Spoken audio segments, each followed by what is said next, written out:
इन photos को जरा गौर से देखिए दोस्तों।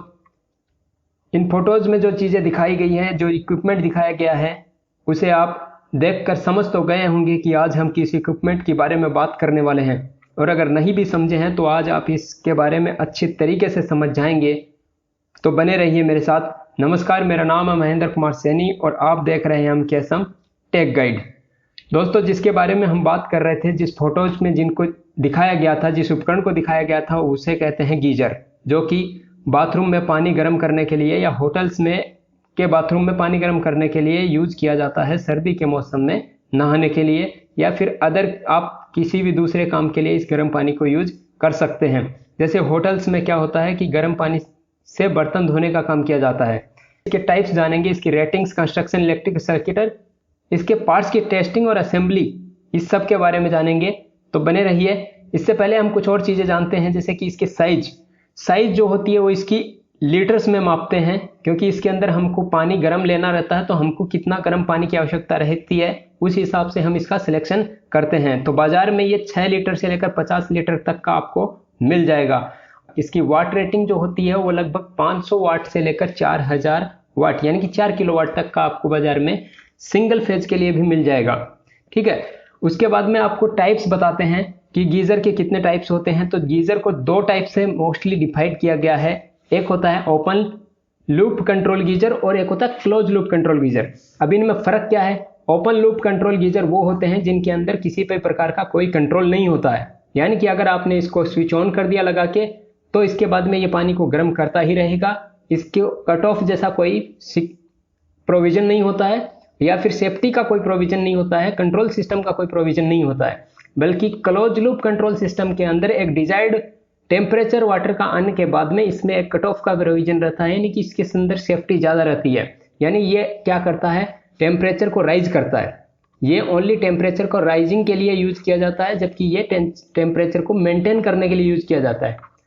टेम्परेचर को मेंटेन करने के लिए जो है क्लोज लूप कंट्रोल वाला गीजर यूज करते हैं। इनके अलग अलग प्रकार हैं, इसमें भी हम कुछ एक और चीज़ें जानेंगे। तो पहले हम देखते हैं ओपन लूप जो कंट्रोल गीजर्स होते हैं, उनको भी हमने 2 तरीके के देखे हैं। जैसे एक होता है हमारा इमर्शन रोड, जिसको हम पानी गर्म करने के लिए यूज करते हैं, जो कि हम प्लग में लगाने के बाद में ये पानी गर्म करने लग जाता है। उसके बाद में इसके अंदर कोई प्रोविजन नहीं है था बंद करने का, अपने आप बंद होने का। ठीक है। तो ये पानी को गर्म करने के लिए और पानी का टेम्परेचर राइज करने के लिए मोस्टली यूज किए जाते हैं। दूसरे होते हैं सोलर वाले। ठीक है। तो ये सोलर एनर्जी से काम करते हैं और ये पानी को जब तक गर्म करते हैं, जब तक इनके प्लेट्स के ऊपर यहाँ पर जो पानी फ्लो होता है, इसके अंदर वो सोलर हीट से गर्म होता रहता है। और जब तक हीट मिलेगी तब तक ये गर्म होगा और उसके बाद में ये इस टैंक में स्टोर हो जाता है। ये जितना गर्म होगा उतना ही होगा, या इसके अंदर कोई टेम्परेचर सेट करने का प्रोविजन नहीं होता है। ठीक है। उसके बाद में हम देखते हैं close loop control geyser. Close loop control geyser का जो मोस्टली उपयोग होता है वो होता है एक वाटर का टेम्परेचर मेंटेन करने के लिए। तो इसमें हमारा जो है, हम जिसके बारे में आज बात करेंगे वो है इलेक्ट्रिक वाटर गीजर। एक होता है गैस वाटर गीजर, जो कि हीट जो मिलती है उसको गैस से मिलती है। इसके अंदर भी इलेक्ट्रिक जो है कट ऑफ रहता है, यानी ये टेम्परेचर आने के बाद में ये जो है बंद हो जाता है अपने आप। इसके अंदर आपको यहाँ पे एक सर्किट जैसा दिख रहा होगा, जो कि इसका पूरा क्लोज लूप कंट्रोल को कंट्रोल करता है। ठीक है। उसके बाद में आपको जो सोलर गीजर होते हैं, सोलर गीजर में भी क्या होता है कि यहाँ पे एक प्रोविजन होते हैं। ये अलग टाइप का दिखाया है, जिसके अंदर ये पंप को चलाने के लिए काम करता है। तो यहाँ पे भी कट ऑफ का प्रोविजन रहता है, यानी कि आपको एक डिजायर्ड टेम्परेचर मिलने के बाद में ये आपको पंप बंद कर लेता है, और जब तक आपका टेम्परेचर नहीं आता तब तक आपका ये पंप चलता रहता है सोलर से। लेकिन ये दिन में काम करता है, यानी कि यहाँ पे आपका पंप भी सोलर से चलेगा और यहाँ पे जो आपकी पानी जो गर्म होगा वो भी सोलर हीट से ही होगा। ठीक है।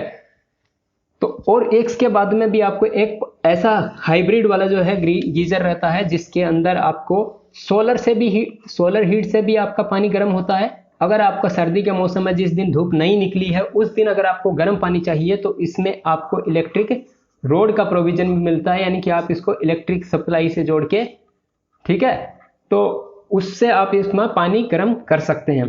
ठीक है। तो ये इलेक्ट्रिक सोलर हाइब्रिड गीजर होता है। ठीक है। उसके बाद में हम जिस गीज़र के बारे में बात कर रहे हैं, अब उसके बारे में पूरा डिटेल से देखते हैं कि हम जो इलेक्ट्रिक वाटर गीज़र है उसके बारे में बात करेंगे। तो देखिए, ये होता है दो तरीके का माउंटेड, मतलब कि आपके बाथरूम में दो तरीके से माउंट किया जा सकता है। एक हॉरिजॉन्टल माउंटेड होता है, एक वर्टिकल माउंटेड होता है। अब हॉरिजॉन्टल माउंटेड वहां होता है जब पे पानी जो है बहुत ज़्यादा चाहिए, बहुत ज़्यादा लीटर में आपका पानी स्टोर चाहिए, ठीक है। जहाँ पे कम पानी, यानी कि लगभग 10 लीटर से 30-40 लीटर तक का पानी चाहिए आपको, वहाँ पे आप वर्टिकल लगा सकते हैं। लेकिन इससे भी ज़्यादा पानी आपको चाहिए गर्म, तो इसके लिए आपको क्या है, हॉरिजॉन्टल गीजर लगाना पड़ेगा, ठीक है। तो ये दो तरीके की माउंटिंग होती है इसकी गीजर की। उसके बाद में इसके पार्ट्स होते हैं, उनको हम एक गीजर को डिसेंबल करेंगे और इसके अंदर देखेंगे कि इसके अंदर क्या क्या होता है।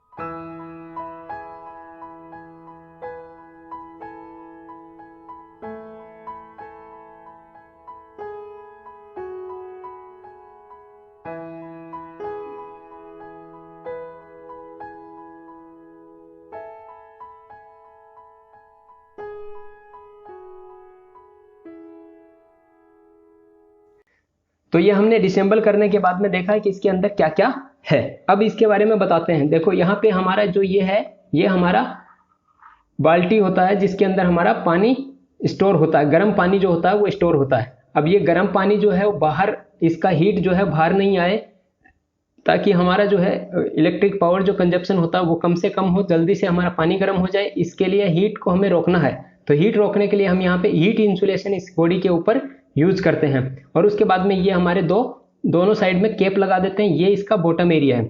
बॉटम एरिया के अंदर ये हमारा असेंबली है। जो मेन पार्ट है वो यही है, जो पानी गर्म करता है प्लस ये कंट्रोल करता है। तो इसके अंदर कौन कौन से गर्म करने वाले एलिमेंट है और कौन कौन से कंट्रोल करने वाले एलिमेंट है, उनके बारे में भी हम देखेंगे। तो ये हमारा, हमने इसका जो बकेट है वो दिखाया है, ठीक है। उसके बाद में देखते हैं इसके बारे में पूरा डिटेल से।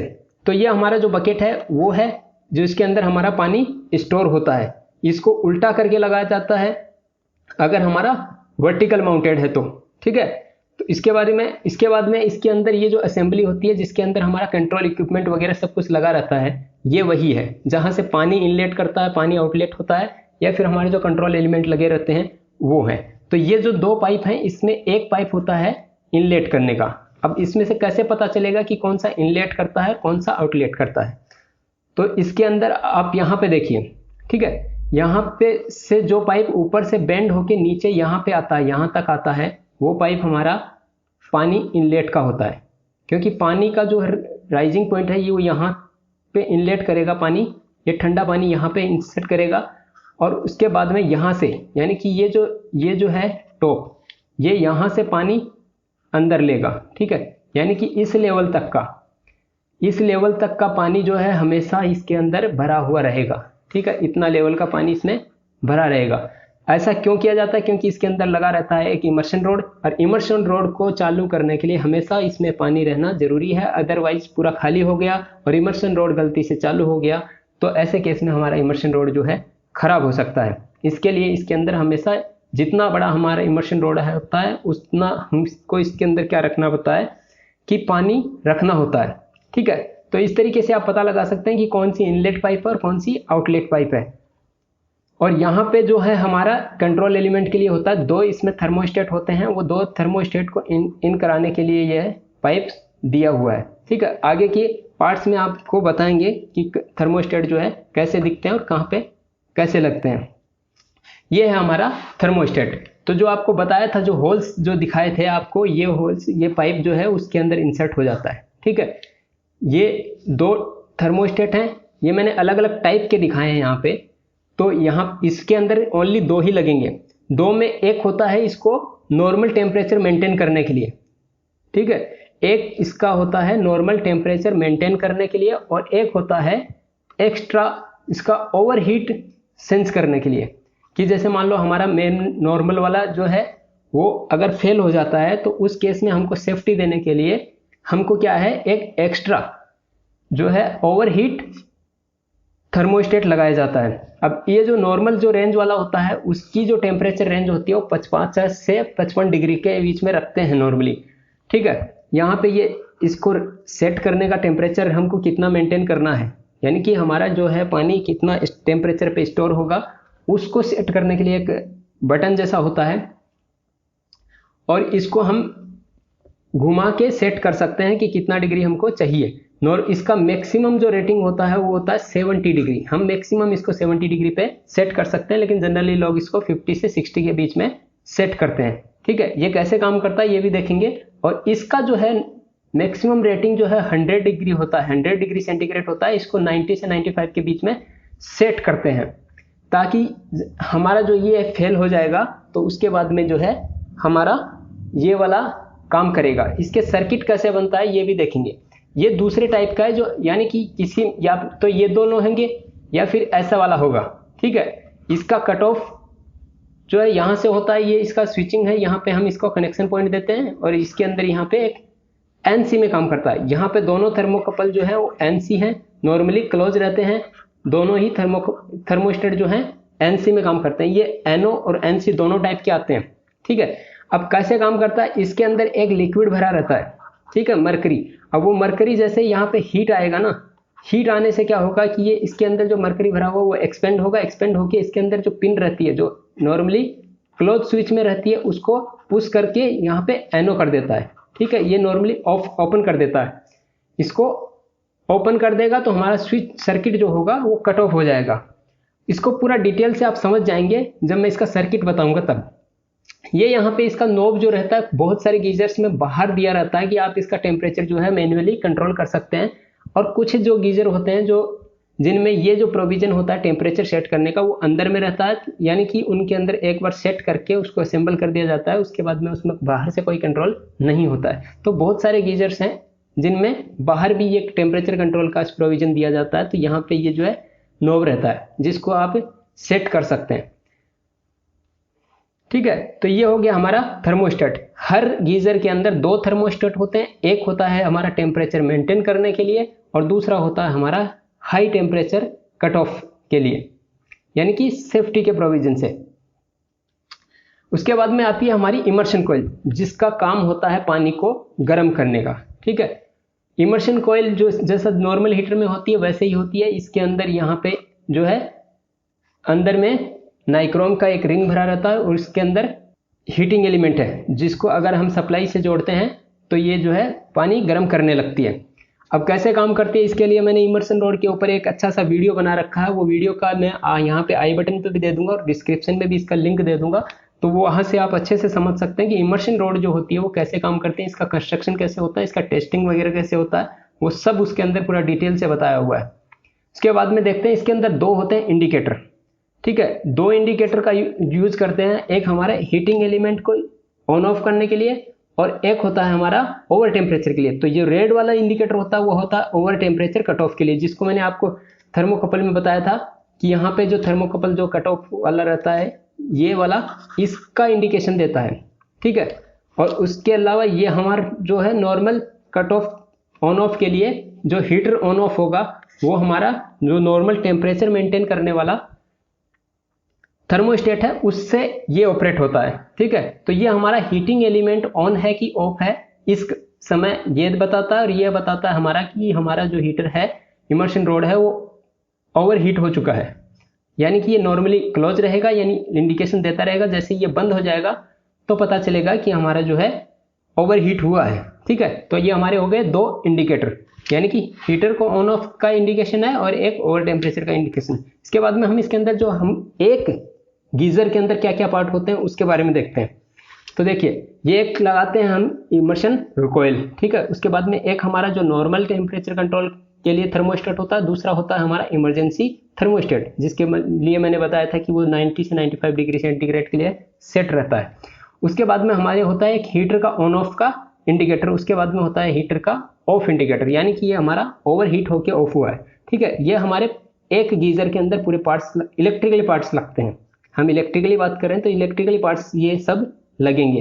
ठीक है, अभी इनके बारे में मैं बताता हूँ कि ये कनेक्शन कैसे होता है। ठीक है, तो हमारा जो है नॉर्मल वाला थर्मोकपल, उसको और जो ओवरहीट वाला जो थर्मोस्टेट है उसको हम क्या कर देंगे, सीरीज में लेकर इमर्शन कॉइल के साथ जोड़ देंगे।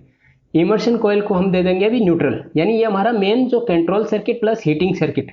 ठीक है, हीटिंग कॉइल भी हमारा सर्किट में आ गया, और उसके बाद में हमारा नॉर्मल जो टेम्परेचर को मेंटेन करेगा वो वाला थर्मोस्टेट भी में आ गया, और उसके बाद में हमारा जो ये है ओवरहीट वाला थर्मोस्टेट भी सीरीज में आ गया। तो इस तरीके से यहाँ पे मैंने आपको पहले बताया था कि ये नॉर्मली क्लोज है। ठीक है, तो यहाँ पे एनसी होने से ये हमारा सर्किट काम कर जाएगा। अब इसके बाद में देखिए इंडिकेटर, हीटिंग एलिमेंट का इंडिकेटर किस तरीके से जुड़ेगा, ये हमारा इमर्शन रॉड कॉइल के पैरेलल में आ जाएगा। यानी कि अगर इमर्शन कॉइल, यानी कि नॉर्मली क्या होगा, ये जो है जैसे यहाँ पे टेम्परेचर आएगा, यानी कि जितना डिजायर्ड टेम्परेचर है 50 डिग्री या 60 डिग्री जितना हमने सेट किया है, उतना टेम्परेचर आने के बाद में ये क्या हो जाएगा, ओपन सर्किट हो जाएगा। ठीक है, ओपन सर्किट होने से इसको इमर्शन को पावर सप्लाई नहीं मिलेगा। ठीक है, नहीं मिलने से क्या है, इसके पास न्यूट्रल है लेकिन इसके पास फेज नहीं है। ठीक है, फेज नहीं होने से ये भी क्या हो जाएगा, ऑफ हो जाएगा। ठीक है, ऑफ हो जाएगा, और उसके बाद में अगर जैसे ही वापस ये टेम्परेचर हमारा डाउन होगा, टेम्परेचर डाउन होगा यानी इस डिग्री सेंटीग्रेड से कम होगा, यानी 30 डिग्री 40 डिग्री आएगा, तो ये वापस हमारा सर्किट क्या होगा, क्लोज हो जाएगा। क्लोज होने से ये कोयल फिर से चले गई, यानी कि इसके पास फेज आ गया। फेज आने से ये जो है इंडिकेशन आपका ऑन हो जाएगा। ठीक है, अगर मान लो कि आपका ये जो इंडिकेटर है यहाँ पे, इसके बाद में बताता हूं कि आपका ये वाला जो है ओवरहीट में इंडिकेटर, यानी कि ओवरहीट में इंडिकेटर कैसे कट ऑफ होगा। तो नॉर्मली क्या होगा, इसके पास फेज रहेगा हमेशा, यानी कि फेज सप्लाई इसमें कट ऑफ होता रहेगा, ऑन ऑफ ये होता रहेगा। जब भी ये टेम्परेचर आ जाएगा तो यहाँ पे ये वाला इंडिकेटर ऑन ऑफ होता रहेगा, लेकिन ये हमेशा ऑन रहेगा, ये हमेशा क्या रहेगा, ऑन रहेगा। लेकिन अगर मान लो आपका थर्मोस्टेट ये खराब हो गया, यानी इसका स्विचिंग नहीं हुआ, टेम्परेचर बढ़ता जा रहा है और बढ़ता जा रहा है और 90 डिग्री टेम्परेचर पहुंच गया, तो ऐसे केस में ये क्या है, एनसी जो है यहाँ पे इसका जो सर्किट है वो क्लोज था, वो अभी क्या हो जाएगा, इसका सर्किट ऑफ हो जाएगा। ऑफ होने से इसके फेज नहीं है, और ये भी ऑफ हो जाएगा और ये भी ऑफ हो जाएगा, दोनों ऑफ हो जाएंगे। यानी कि अगर आपका पावर सप्लाई ऑन है और उस केस के अंदर आपका दोनों इंडिकेटर ऑफ हो गया है, तो इसका मतलब ये है कि आपका ये वाला थर्मोस्टेट ऑपरेट हुआ है। और इस थर्मोस्टेट की एक विशेषता ये होती है कि ये मैन्युअली जो है रीसेट करना पड़ता है, अपने आप रीसेट नहीं होता है। जैसे कि हमारा ये वाला थर्मोस्टेट है वो अपने आप क्या होता है, टेम्परेचर के हिसाब से ऑन ऑफ होता रहता है। लेकिन अगर ये वाला थर्मोस्टेट एक बार ऑपरेट हो गया तो ये वाला थर्मोस्टेट जो है वो अपने आप रीसेट नहीं होगा। इसका पूरा असेंबली खोल के हमको जो है, तो यहाँ पे ये वाला जो नोब होता है, ये वाला नोब होता है इसका रीसेट करने का, यानी कि आपको पूरा असेंबली खोलना पड़ेगा और उसके बाद में इसका ये वाला जो बटन, रीसेट का बटन है, ये प्रेस करेंगे तो उसके बाद में आपका सर्किट जो है वापस सही हो जाएगा आपका जो है। लेकिन उस समय आपको ये चेक करना है कि आपका जो नॉर्मल जो आपका टेम्परेचर मेंटेन करने वाला जो थर्मोस्टेट है वो आपका सही है या नहीं। ठीक है, उसके बाद में आपको एक एक जो है गीजर जो है इसके अंदर कैसे ये काम करता है और कौन सा पानी आपको स्टोरेज में मिलता है उसके बारे में देखते हैं। तो आपका जो कंस्ट्रक्शन है इसके अंदर, यानी कि ये आपको बाहर से दिखेगा, यहाँ पे आपको इंडिकेटर रहते हैं दोनों, और यहाँ पे मैंने ये वाला इंडिकेटर दिखाया है। तो ये कैसे काम करता है, देखिए जैसे आप पानी इनलेट देंगे तो ये पानी क्या होगा, इसके थ्रू यहाँ पे भर जाएगा और भर के पूरा पानी भर के यहाँ पे यहाँ तक पानी आ जाएगा। यानी कि इतना पानी आप फर्स्ट टाइम जब भी इंस्टॉल करेंगे तो इतना पानी आपको इसमें भर जाएगा। ये हमारा क्या है, इमर्शन कोयल जो हीटिंग एलिमेंट है हमारा वो है। दो ये हमारे थर्मोस्टेट है जो एक नॉर्मल टेम्परेचर मेंटेन कर लिया और एक हमारा ओवरहीट या पानी के ओवरहीट के से बचाने के लिए है। ठीक है, ये हमारा ड्रेन लाइन है। ठीक है, अब इसमें क्या होगा कि यहाँ पे ये जो वाला जो एरिया है, इतने एरिया का पानी इसमें हमेशा रहेगा, ताकि हमारा हीटिंग कोयल जब भी हम ऑन करें तो ये हमेशा पानी में रहे, इसका हीट जो है ट्रांसफ़र होता रहे। अब आपको जो बाहर में मिलता है गर्म पानी वो इस वाले एरिया का मिलता है, यानी कि इतना जो है पानी आपको हीट होने के बाद में मिलेगा। क्योंकि देखिए हीट होने के बाद में पानी क्या होता है, धीरे धीरे ऊपर जाने लगता है। तो ये पानी पूरा हीट वाला पानी यहाँ पे आ जाएगा और इसके बाद में जैसे ही आप यहाँ पे ड्रेन ओपन करेंगे तो ये पानी ऊपर का पानी यहाँ पे आ जाएगा। और जैसे ही यहाँ पे जितना सक करेगा, जितना पानी आप सक करेंगे उतना ही पानी इसके अंदर से वापस इन कर जाएगा। ठीक है, क्योंकि यहाँ पे वैक्यूम क्रिएट होगा और ये वैक्यूम जो है ये प्रेशराइज रहता है। हमारा लाइन जो रहता है ऊपर छत के ऊपर यहाँ पे टंकी रखा रहता है, तो ये प्रेशराइज होकर यहाँ पे वापस फिर से आ जाएगा। ठीक है, तो ये वापस फिर से भर जाएगा और ये गर्म होता रहेगा। ये दो इंडिकेटर हैं हमारे, जो कि मैंने आपको पहले डिटेल में बताया कि कौन सा इंडिकेटर कैसे काम करता है। ठीक है, तो उसके बाद में देखते हैं इसके पार्ट्स के बारे में, जो कि हमने आपको बताया है। ये सारे पार्ट्स हैं और उनकी अब टेस्टिंग देखेंगे। तो ये हमारा इमर्शन कॉइल है। इमर्शन कॉइल को टेस्ट करने के लिए हमको क्या चाहिए, एक मल्टीमीटर चाहिए। मल्टीमीटर हमने ले लिया। उसके बाद में हमको क्या करना है, जैसे मान लो कि अगर कॉइल खराब हो जाती है, अपना जो है कब टेस्ट करना है, जब से मान लो कि आपका जो पानी गर्म नहीं हो रहा है ना, वाटर हीटर काम नहीं कर रहा, पानी गर्म नहीं हो रहा है, या फिर आपका जो है शॉक आ रहा है।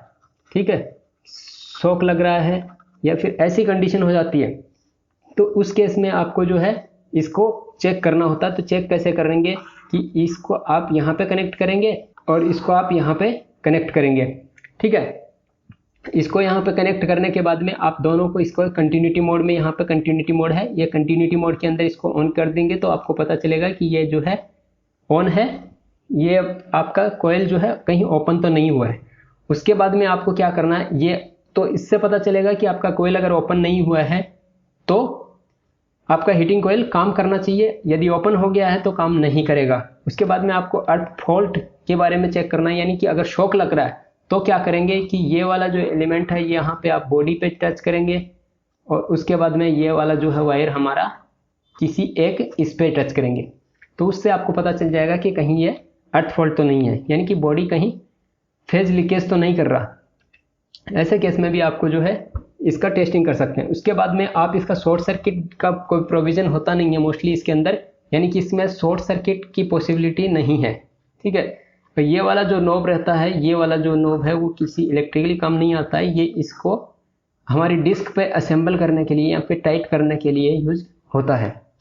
ठीक है, उसके बाद में थर्मोस्टेट का कैसे टेस्टिंग करेंगे। ये हमारा थर्मोस्टेट है, नॉर्मली हमने आपको बताया कि क्लोज होता है। तो यहाँ पे इसके दो टर्मिनल होते हैं, दो पॉइंट होते हैं, यहाँ पे और यहाँ पे। इन दोनों पॉइंट के ऊपर आप क्या करेंगे, मल्टीमीटर लगाएंगे। मल्टीमीटर लगाने के बाद में आप इसकी कंटिन्यूटी देखेंगे। ठीक है, इस तरीके से आप मल्टीमीटर यहाँ पे लगाएंगे और उसके बाद में इसकी कंटिन्यूटी देखेंगे। कंटिन्यूटी से आपको पता चल जाएगा कि ये ओपन हो गया है, परमानेंट ओपन हो गया है, या फिर क्लोज हो गया, ऑपरेट ही नहीं हो रहा है। ठीक है, तो आप इसकी ये जो नोब वाली है इसको आप सेट कीजिए। ठीक है, इसको सेट करने से भी आप इसको घुमा के देखेंगे तो उसमें आपका ये जो है थर्मोस्टेट सही हो जाता है। अदरवाइज आपको चेक करना है कि ये टेम्परेचर के साथ काम कर रहा है या नहीं कर रहा है, तो ऐसे में आप इसको यहाँ पे कनेक्ट करके रखिए और यहाँ से आप इसको किसी भी दूसरी चीज़ से हीट दीजिए। ठीक है, यहाँ पे आप हीट देंगे तो इससे आपको पता चलेगा कि ये सर्किट ओपन होना चाहिए। टेम्परेचर मिलने के बाद में ये आपका ओपन होना चाहिए। अगर ओपन नहीं हो रहा है तो इसका मतलब ये आपका खराब हो गया। आप इसको खोल के भी देख सकते हैं कि किस वजह से कहीं आपका कॉन्टैक्ट चिपक तो नहीं गया है। ठीक है, तो ये इसका अंदर से असेंबली है। जो आपका थर्मोस्टेट होता है उसका अंदर का असेंबली है। यहाँ पे आपका जो है कट ऑन ऑफ का कट ऑफ रहता है। ठीक है, यहाँ ये वाले जो है दोनों टर्मिनल बाहर निकलते हैं, यानी कि हमारा लाइन इन मान सकते हो और ये लाइन आउट मान सकते हो। ठीक है, यहाँ पे आपका स्विचिंग होता है। तो ये एक बहुत पतला सा कॉन्टैक्ट जैसा रहता है जिसको आप देख सकते हैं कि ये ऑपरेट हो रहा है कि नहीं हो रहा है। हीट करके भी आप इसको देख सकते हैं कि ये हीट करने के बाद में आपका ऑपरेट हो रहा है या नहीं हो रहा है। ठीक है, तो इस तरीके से आप थर्मोस्टेट को चेक कर सकते हैं। दोनों टाइप के जो थर्मोस्टेट है उनका एक ही प्रोविजन है, बस उनका यह होता है कि उनको रीसेट करने का अलग से प्रोविजन होता है। यानी कि जो हाई टेम्परेचर हीट से बचाता है वो वाला थर्मोस्टेट ऑटो में रीसेट नहीं होता है, क्योंकि उसके लिए स्विचिंग दिया होता है, स्विच से वो रीसेट होता है। ये नॉर्मल वाला जो है वो टेम्परेचर बेस्ड काम करता है।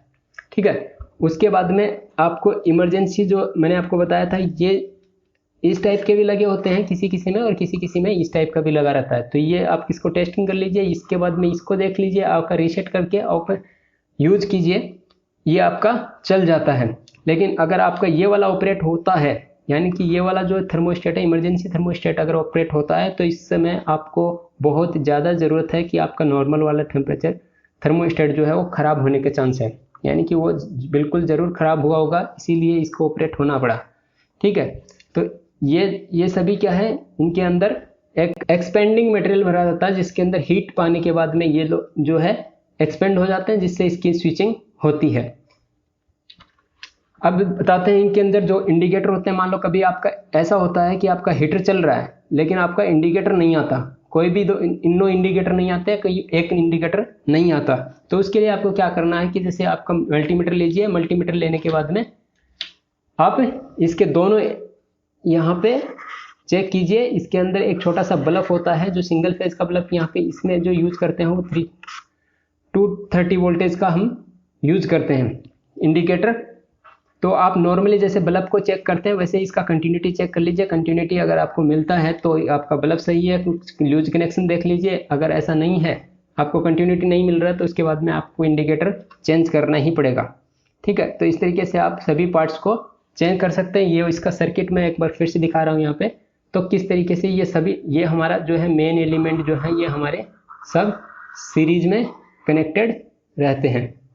ठीक है, ये हमारा मेन सर्किट है और ये हमारे इंडिकेशन सर्किट है। उसके बाद में इन सभी पार्ट्स की अब हम असेंबली देखते हैं कि इसको कैसे असेंबल किया जाता है।